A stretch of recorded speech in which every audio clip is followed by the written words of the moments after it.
그 동화는 타고나는 거기 때문에 편집해 주세요. 네, 안녕하세요. 이번에는 교수님 인터뷰 6번째 시간입니다. 이번에 모신 교수님은 1학년 공중보건학을 담당하고 계시는 강민성 교수님이십니다. 네.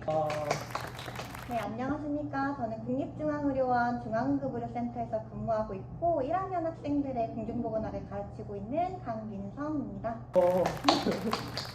그럼 이제 바로 첫 번째 질문 들어가겠습니다. 이제 응급구조학을 전공하게 된 계기나 관심을 가지게 된 이유가 있으신가요?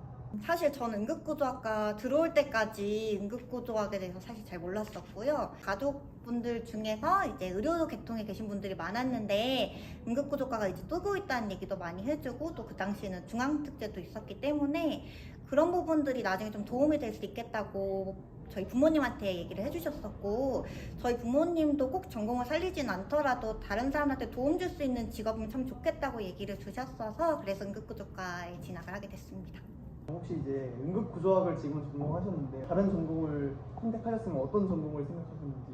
저는 유아교육과 생각을 오. 했었거든요. 그래서 학생들이 잘 어울린다고 얘기를 주셨는데 제가 원래도 아이들 되게 좋아했고 유아교육과 못 가서 조금 아쉬운 점은 있었는데 또 응급구조학 처음 배우는 학생들이 다 이제 아이들 같기 때문에 어떻게 다른 방면으로 또 꿈을 이룬 게 아닌가 싶긴 합니다. 두 번째 질문 드릴 건데 이제 부천 순천향대학교에서 이제 근무를 하셨었는데 응급실에서 지금까지 경험하신 일 중 가장 기억에 남는 응급 상황이 있으신가요? 처음에 이제 사회 초년생이었을 때가 제일 많이 기억에 남고 사실 학교에서 배우는 내용들이 이론이지만 실제로 접목하기가 진짜 쉽지가 않더라고요. 뭐 예를 들어서 저희 관리학 때 배우는 뭐 폐하는 7.35에서 7.45 이렇게 외웠었는데 병원에 갔더니 환자는 뭐 심정지지 막 가슴 압박 빨리 하라지 환자 맥박은 안 뛰는데 LBGA 왜 안 나가냐고 또 불려다니지 그런 건 배운 적이 없었는데 이렇게 하면서 진짜 많이 혼났고 그러면서 선생님들이 많이 알려주신 것들이 되게 많았었거든요. 지금 생각해보면 뭐 에피소드도 되고 많이 성장했던 계기가 됐기 때문에 그 사회 초년생 때가 아마 제일 많이 배우고 기억에 남는 시기인 것 같아요. 이제 세 번째 질문 이제 드릴 건데 현재 국립중앙의료원에서 어떤 업무를 담당하고 계신지 혹시 알려주실 수 있나요? 저희는 그 중앙응급의료센터에 있고 요즘 이제 기사로 많이 나는 이제 응급실 뺑뺑이 같은 것들 이런 것들이 조정이 안 될 때 직접 의료진들이랑 통화를 해서 수용 가능한 병원을 찾는 그런 업무를 하고 있습니다. 그러면 이제 사학요원의 주요 역할과 하루 일과를 간단하게 설명해 주실 수 있나요? 저희는 보통 이제 전화 받기 위해서 대기하고 있는 시간들이 대부분이라고 생각을 하시면 되겠고 병원에 전원이 안 되는 케이스들도 직접 연결을 하고 있고 이제 119에서 환자를 갈 병원을 찾지 못하는 경우에도 저희가 받고 있고 산모 같은 이제 고위험 환자들 어디에다가 선별해줘야 될지 이런 것들 찾아주는 역할을 하고 있습니다. 그래서 저희가 하는 업무가 그냥 전화 받는 동안에 기다리는 건 아니고 의료적인 지식들이 되게 종합적으로 많이 있어야 되는 부분이기 때문에 저희도 케이스 스터디라던가 이제 공부하는 부분에 시간을 많이 쏟고 있고요. 뭐 예를 들어서 환자가 뭐 UTI 세피스다라고 이렇게 얘기를 주시면 환자가 뭐 혈압은 떨어지는지 아니면 뭐 C라인은 잡았는지 소변줄은 꼽았는지 소변 얼마나 나왔는지 이런 것들을 먼저 선제적으로 질문을 해야 되거든요. 왜냐하면 저희가 환자를 직접 보는 건 아니기 때문에 그런 부분을 놓치면 받는 병원에서 이런 환자는 못 봤는데 오게 됐다 이렇게 하는 경우들이 있어서 저희가 그런 부분들에 대해서 먼저 질문할 수 있도록 공부하는 부분들도 굉장히 많은 시간을 할애하고 있습니다. 교수님 개인 질문 드릴 건데요. 이제 혹시 교수님이 요즘 푹 빠진 취미나 드라마가 있으신가요? 제가 개강할 때만 생기는 취미가 있고요. 학생들 놀리는 게 또 제 취미여가지고 학생들은 잘 모르겠지만 제가 학생분들 수업 자료 만드는데 되게 많은 공을 들이거든요. 그래서 이제 짤 같은 거 만들면서 혼자 방에 있는데도 불구하고 이거는 진짜 빵 터진다 막 이렇게 하면서 방에서 혼자 웃는 경우도 있고요.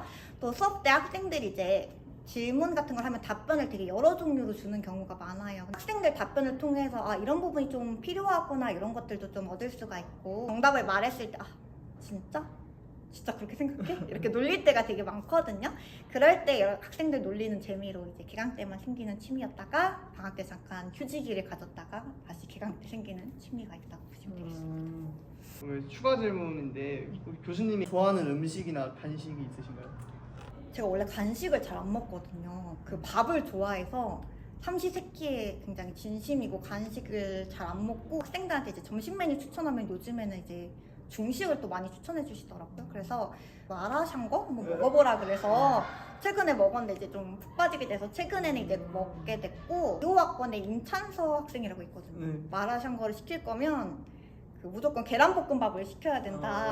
또 규칙이라고 그래가지고 그 루틴을 아주 잘 지키고 있습니다. 아마 오늘 끝나고도 먹지 않을까 싶습니다. 네. 그럼 이제 5번째 질문인데요. 교수님이 학생들과 나이를 바꿀 수 있다면 제일 먼저 뭘 하실 건가요? 어학연수 갈 것 같아요. 왜냐하면 지금도 뭐 영어 공부는 할 수 있는데 젊을 때 받아들이는 거랑 나중에 받아들이는 거랑 정말 다르거든요. 한 살이라도 어릴 때 한번 어학연수를 가고 싶다는 생각이 들었고, 만약에 학생들 입장이라면 더 진짜 다양한 도전들 많이 해보라고 얘기해주고 싶을 것 같아요. 추가 질문이신데 이제 학교 내에서 이제 교수님께서 엄청 동안이시다라는 말을 듣곤 했는데 혹시 동안의 비결이 있으신가요? 혹시 어떤 학생이 가산점을 줘야 돼서 이름을 좀 얘기해 주시면 감사할 것 같고요. 애들이 또 좋게 평가를 해줘서 뭐 동안이다 뭐 이렇게 얘기해 주는데, 제가 생각했을 때 제가 이제 배우는 걸 정말 좋아하거든요. 그래서 수업 끝나고 저도 막 영어 학원 같은 데도 가고 발레도 배우고 이렇게 여러 가지를 배우고 있는데, 뭔가 배우는 모습들이 새로 시작하는 애기들 모습이랑 비슷하잖아요. 그런 게 어쨌든 쌓이다 보니까 외면적으로도 그렇게 보이는 게 아닐까 싶고요. 영원히 동안일 수는 없으니까 좀 곱게 늙으려고 이제부터 노력하려고 하고 있습니다. 벌써 마지막 질문인데요. 대학생을 하시면서 가장 재밌었던 일화 있으신가요?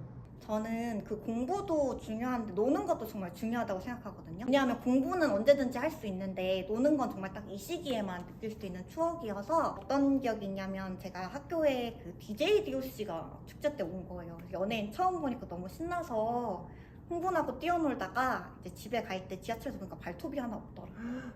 근데 그게 정말 기억에 남을 정도로 정말 재밌게 보냈던 거라, 뭐 ACLS 알고리즘 외웠던 건 나중에도 봐도 되지만 DJ DOC는 또 그때밖에 못 보잖아요. 그래서 여러분들도 학교 다닐 때 좀 재밌는 일화들 많이 만들면서 재밌게 보냈으면 좋을 것 같습니다. 그럼 이제 모든 질문이 끝나서 마지막으로 소감 한 분만 말씀해 주시면 감사하겠습니다.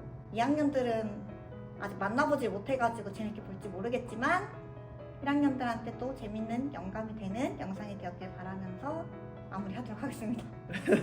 네, 감사합니다. 이렇게 해서 강민성 교수님 인터뷰를 마무리했습니다. 다음 교수님은 시작도 되나? 포샵은 안 됩니다. 아, 그래.